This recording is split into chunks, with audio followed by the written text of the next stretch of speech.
Bienvenido a Ministerios BEA con el pastor Mauricio Sánchez Scott. Esperamos que este mensaje sea de bendición para tu vida.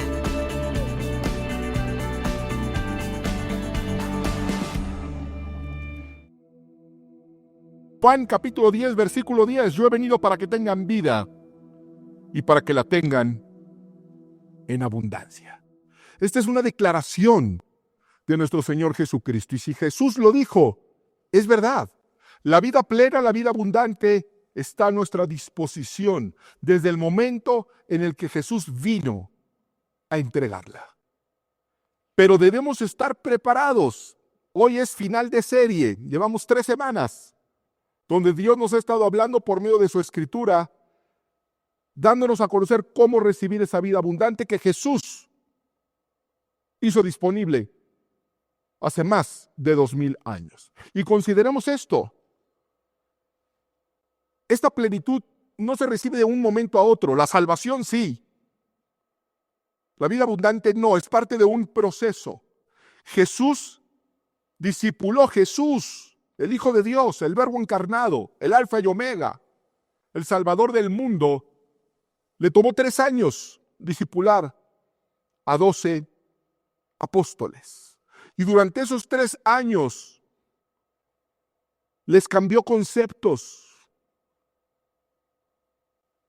les cambió la forma de pensar y les cambió el corazón. Y después los empoderó.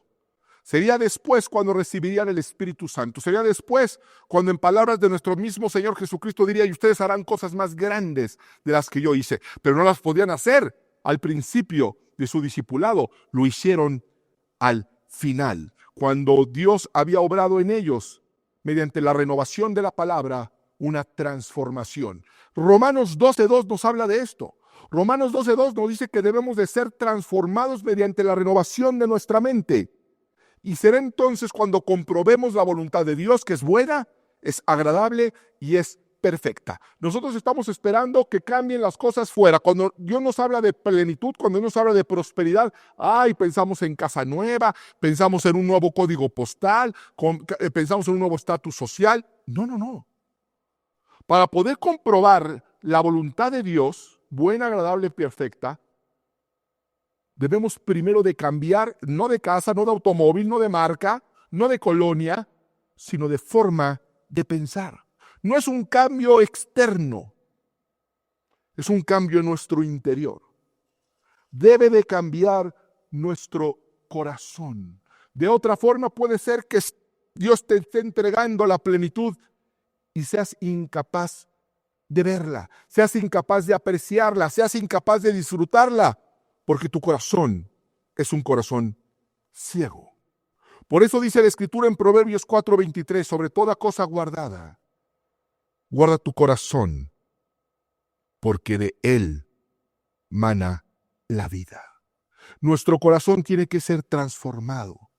Tenemos que cambiar inclinaciones, debilidades, paradigmas. Tenemos que abrirnos al entendimiento de la luz de la palabra y al concepto divino de prosperidad. Y yo quiero compartirte 2 máximas. Si estás apuntando, apunta esto, por favor. Número 1, la prosperidad no tiene que ver con dinero. Entendámoslo, por favor. La prosperidad no tiene que ver con dinero. Tenemos que entenderlo, tenemos que cambiar nuestro corazón. No que Dios sea un Dios de pobreza o de escasez, es todo lo contrario, es un Dios de multiplicación. Pero la prosperidad no tiene que ver con dinero. Y número 2, las cosas más importantes de la vida.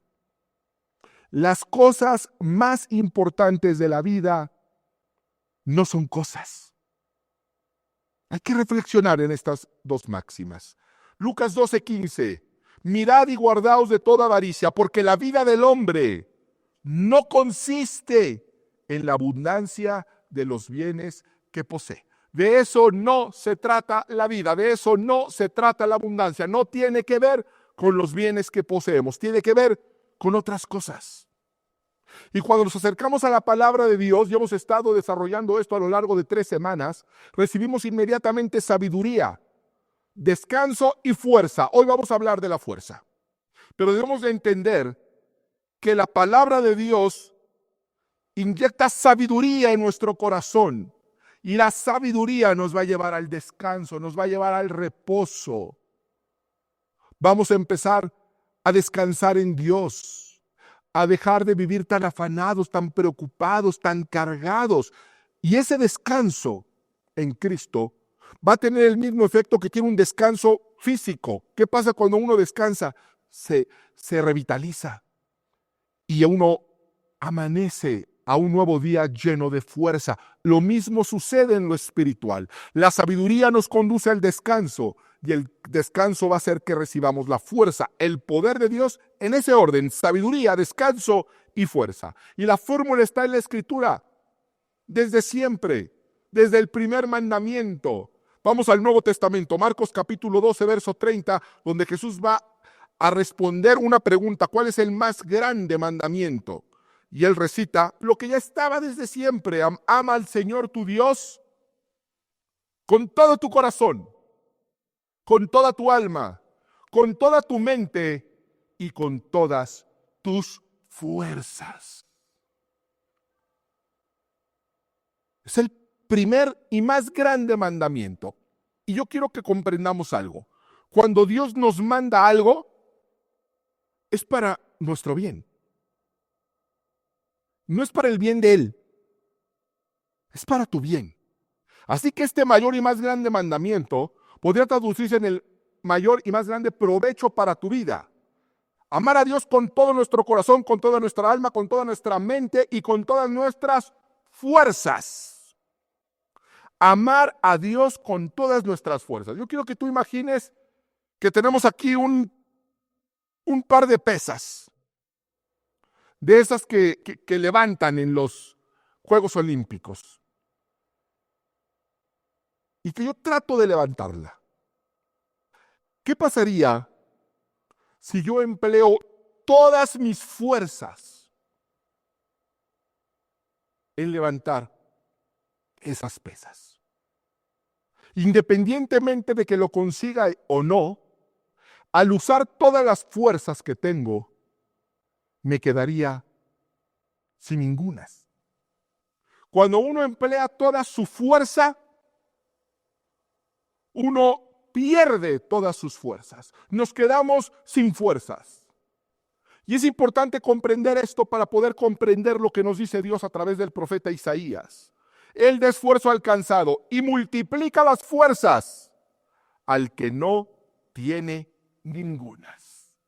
Cuando usted deposita toda su fuerza en el Señor y se queda sin fuerza, viene una multiplicación de parte de Dios. ¿Amén? ¿Por qué? Por haber utilizado toda nuestra fuerza en el Señor. La multiplicación de parte de Dios es para aquel que no se reservó nada, que confía sin reservas, que cree sin reservas y que depende de Dios sin reservas, que no tiene un plan B ni un plan C. ¿Quiere ver la fuerza del Señor? Debe mantenerse débil en el Señor. Si usted quiere ver sus fuerzas multiplicadas, debe primero no tener ningunas, haberlas aplicado todas y mantenerse débil en el Señor. Mantenernos en el desierto con un puñado de maná y decir: mañana Dios enviará una nueva fuerza, una nueva provisión. Mañana Dios me sostendrá. Vamos al Apocalipsis, capítulo 3, verso 14. Apocalipsis, capítulo 3, verso 14.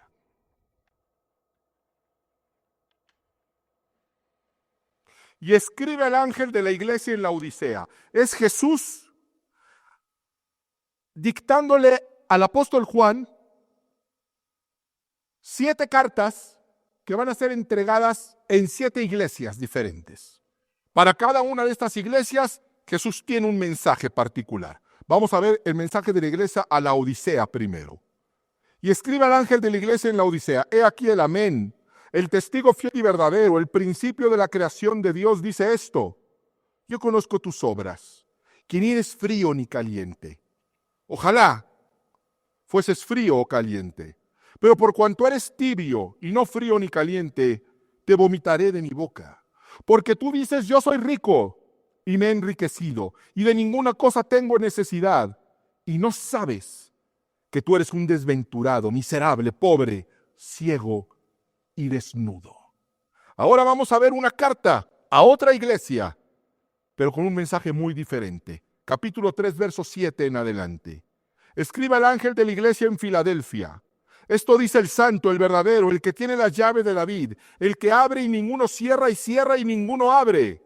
Yo conozco tus obras. He aquí, he puesto delante de ti una puerta abierta, la cual nadie puede cerrar, porque aunque tienes poca fuerza, has guardado mi palabra y no has negado mi nombre.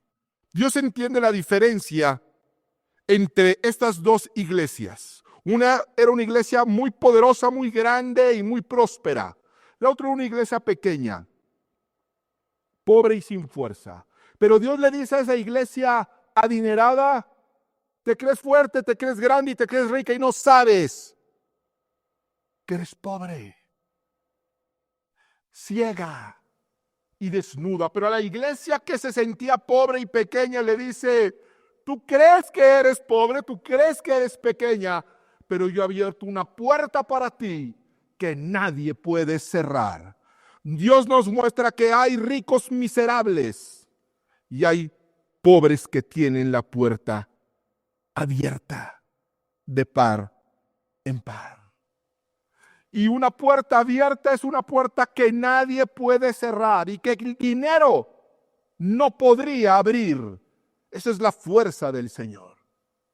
Todos conocemos ese texto maravilloso: todo lo puedo en Cristo que me fortalece. Pero debemos entender el contexto en el que se dio, porque para todo decimos todo lo puedo en Cristo que me fortalece. Bueno, esta frase sale de una carta que el apóstol Pablo le va a escribir a la iglesia en Filipos. Filipos era una colonia romana en la antigua Macedonia, hoy Grecia. Una iglesia que nació en una casa de una mujer aparentemente adinerada, pero una iglesia muy pobre. Y esta iglesia sabemos que era una iglesia solidaria, una iglesia gozosa, y que a pesar de ser una iglesia humilde y sin muchos recursos financieros, enviaba ayuda económica a Pablo regularmente. Pablo amaba a esta iglesia de una forma especial. Lo sabemos porque cuando se refiere a ella usa el vocablo griego agapto, que significa amigos amados, los cuales Pablo usaba únicamente para sus colaboradores más cercanos. El apóstol Pablo tiene un amor particular por esta iglesia pequeña, con pocos recursos, pero que tenía, de lo poco que tenía, le sobraba para enviar ayuda económica a Pablo. Y es en este contexto que Pablo les va a escribir lo que nosotros conocemos ahora como la epístola a los Filipenses, capítulo 4, verso 10 en adelante. Y pon mucha atención lo que dice. Me alegro muchísimo en el Señor de que al fin hayan vuelto a interesarse en mí.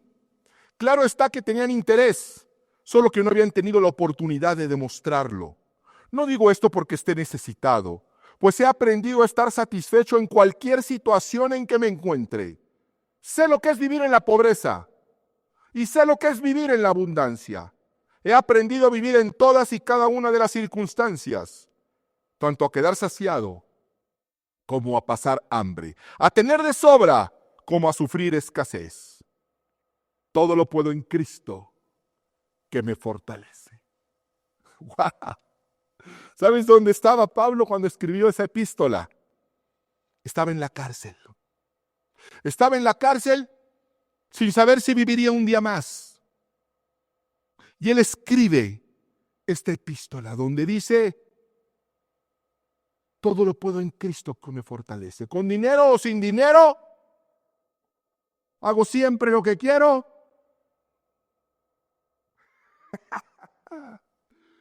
Y la palabra de Dios es la palabra del Rey. Lo que está diciendo: yo no necesito dinero. He visto la mano de Dios en tiempos de abundancia y en tiempos de pobreza. Y todo lo puedo en Cristo. Todo lo puedo en Cristo que me fortalece. Y así en la cárcel, tiene la fuerza, Pablo, de levantar espiritualmente a toda una congregación y por carta. Una carta que ha seguido fortaleciendo a la iglesia cristiana por más de 2000 años. Esa es la verdadera riqueza. La verdadera riqueza no es económica. La verdadera riqueza es poder de Dios. Porque es verdad, todo lo podemos en Cristo, que nos fortalece, que nos da el poder y la fuerza para enfrentar cualquier circunstancia, sin importar nuestra posición económica. Y nos muestra la Escritura que ese poder de Dios se manifiesta en los más débiles. Por eso ha sido nuestros tiempos de mayor dependencia cuando hemos visto los más grandes milagros.